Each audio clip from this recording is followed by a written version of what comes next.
Go placidly amid the noise and haste, and remember what peace there may be in silence. As far as possible without surrender, be on good terms with all persons. Speak your truth quietly and clearly, and listen to others, even the dull and ignorant. They too have their story. Avoid loud and aggressive persons. They are vexations to the spirit. If you compare yourself with others, you may become vain and bitter, for always there will be greater and lesser persons than yourself. You are a child of the universe, no less than the trees and the stars.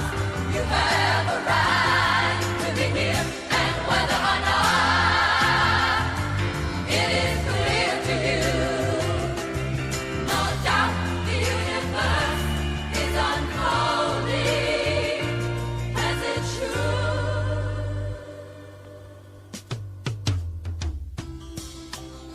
Enjoy your achievements as well as your plans. Keep interested in your own career. However humble, it is a real possession in the changing fortunes of time. Exercise caution in your business affairs, for the world is full of trickery. But let this not blind you to what virtue there is. Many persons strive for high ideals, and everywhere life is full of heroism. Be yourself. Especially do not feign affection. Neither be cynical about love, for in the face of all aridity and disenchantment, it is as perennial as the grass. Take kindly the counsel of the years, gracefully surrendering the things of youth. Nurture strength of spirit to shield you in sudden misfortune, but do not distress yourself with imaginings. Many fears are born of fatigue and loneliness. Beyond a wholesome discipline, be gentle with yourself. You are a child of the universe, no less than the trees and the stars. You have a right to be here. And whether or not it is clear to you, no doubt the universe is unfolding as it should.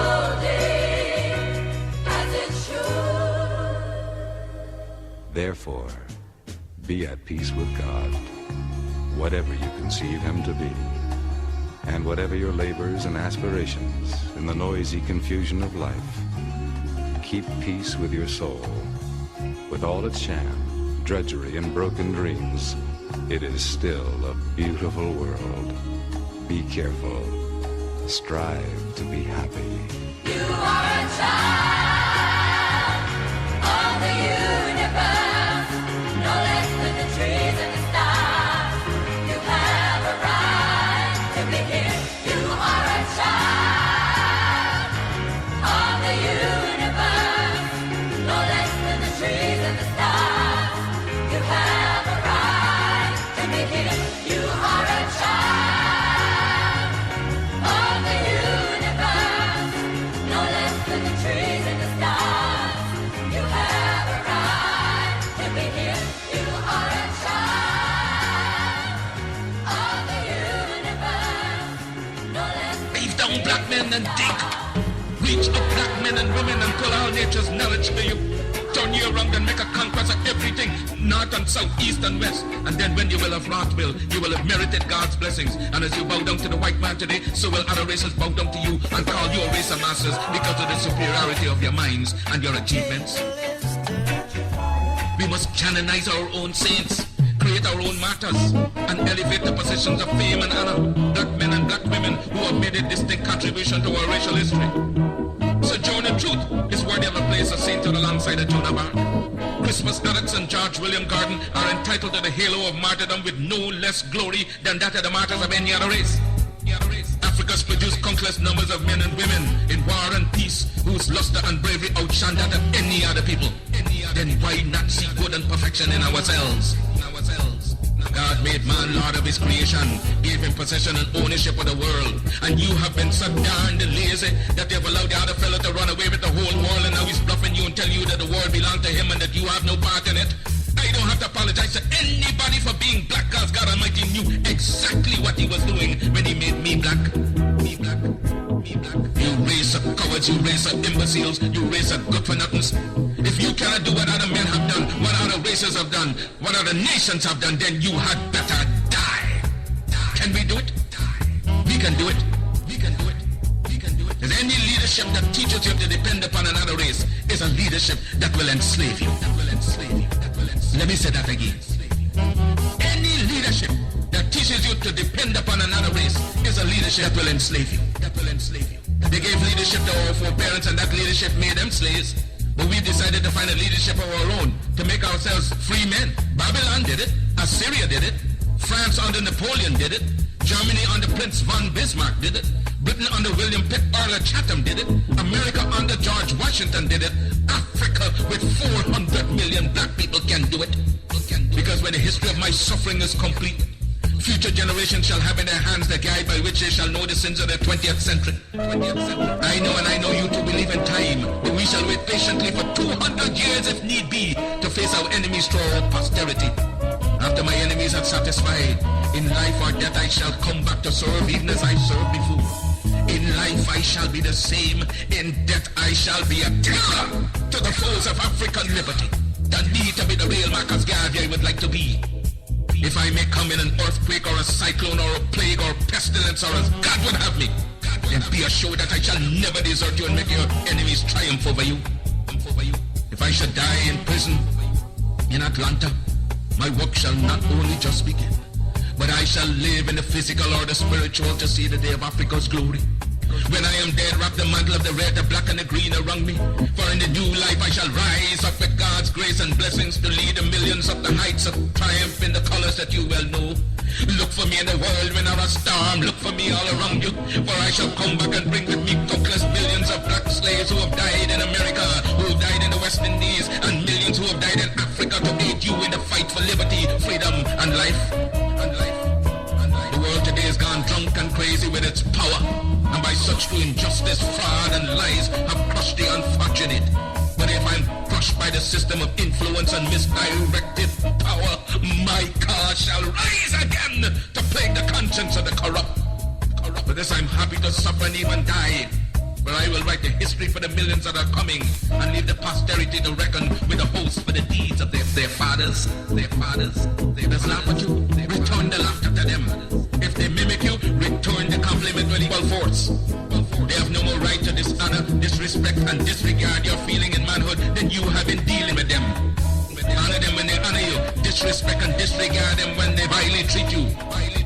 Their arrogance is but skin deep, an assumption that has no foundation in morals or in law.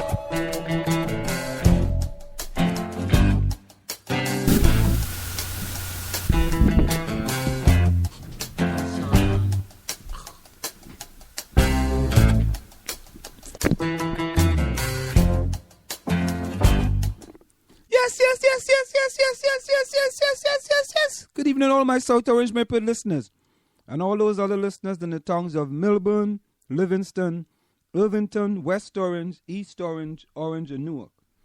Welcome to In the Village with Anselm and Marjorie on the South Orange Maple Online Radio Experience, and live on the World Wide Web at somore.org, and the only radio show covering all your news, opinion, politics, talk, and sports happening in the South Orange Maple and surrounding communities. You can listen to us every Monday through Friday from 8 to 9:30 p.m. That's Monday through Friday from 8 to 9:30 p.m. Or reach us at 973-327-3626. That's 973-327-3626 to participate in the discussion. As usual, we have an interesting program lined up for you this evening, and we look forward to your participation in the discussion. Anselm, how are you? Today is fantastic. Yes? Absolutely. Happy March 11th, 12th? March 11th. No way. Yes, it's already March 11th. Unbelievable. It's wonderful. It's almost spring, Anselm. So how was the how was the the plantation working with the crops today? What did you fertilize any, did you germinate any seeds Yes, today? I believe I germinated seeds and nurtured them with love and Yeah. Wanting And all that with good care stuff. and concern. Yes. So I noticed you were talking about I can't. We're not going to talk about this yet. This Board of Education budget workshop. Yeah.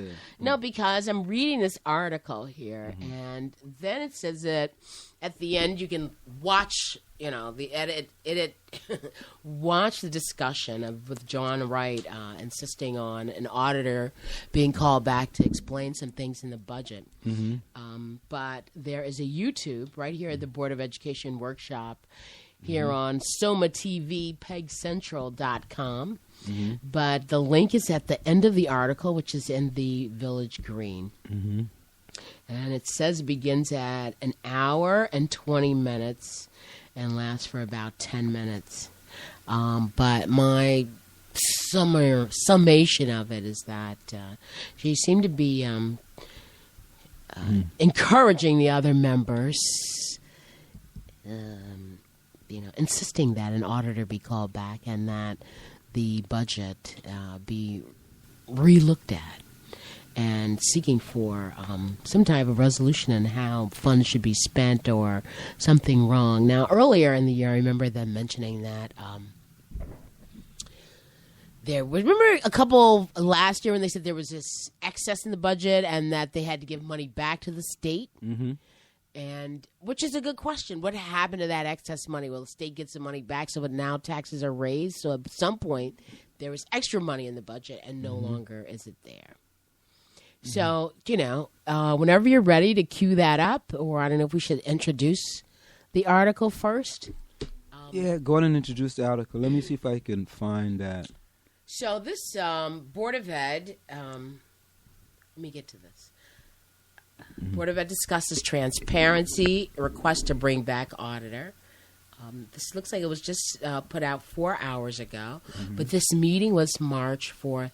The South Orange Maplewood Board of Education budget workshop took place March 4th. It was an interesting 20-minute detour to tackle the question of transparency and whether or not the accountant who performed the district's audit should return for questioning. Board member Joanna Wright says she wanted to invite the auditor back, saying that if she asked him after his December Board of Education appearance if he would be willing to come back on a pro bono basis to answer any additional questions during the budget process. She reported that the auditor said he would. Wright said she was interested in the auditor's viewpoint on how the district could save money. Board member Beth Daughtry countered, I don't know that's the auditor's role. Daughtry said that the auditor looks for fidelity to the way the district is supposed to be run and accurate record keeping, but does not look for where you can save money. I don't think he would be able to answer the questions that you asked. And I don't want to get back into their back and forth and volley between her and Daughtry and the other members.